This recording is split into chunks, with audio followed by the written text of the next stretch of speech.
புனித சூசைப்பரின் புதுமை. மார்க்கூசன் ஒரு நல்ல வாலிபன். 1835 வருடம் இயேசு சபையில் சேர வேண்டும் என்று எண்ணினான். அதற்கு தாய் தகப்பனிடம் உத்தரவு கேட்டான். அம்மா, நான் இயேசு சபையில சேர்ந்து ஆண்டவருக்கு ஊழியம் செய்ய போறேன். சரிப்பா, நீ போய் இயேசு சபையில சேர்ந்து ஆண்டவருக்கு ஊழியம் செய்ப்பா.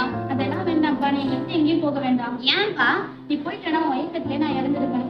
மார்க்கூசன் புனித சூசைப்பரிடம் நம்பிக்கை வைத்து தினமும் மன்றாடினார்.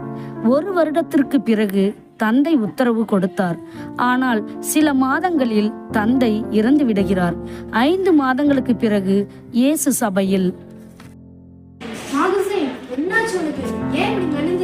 நெஞ்சு வலியும் வயிற்று வலியும் எனக்கு ரொம்ப சிரமப்படுத்துது. இப்படியே இருந்தா உன்னால ஊழியம் செய்ய முடியாது. நம்ம வீட்டுக்கே போயிருப்பா. குருவே, சூசையப்பரோட வேண்டுதல் செய்து அந்த சபைக்கே நான் வந்தேன். எனக்கு இந்த அவகாசம் கொடுத்துருக்குறேன். எவ்வளவு நாள்? சூசையப்பர் திருவிழா வரைக்கும். சரிப்பா, உன் விருப்பப்படியே ஆகும்.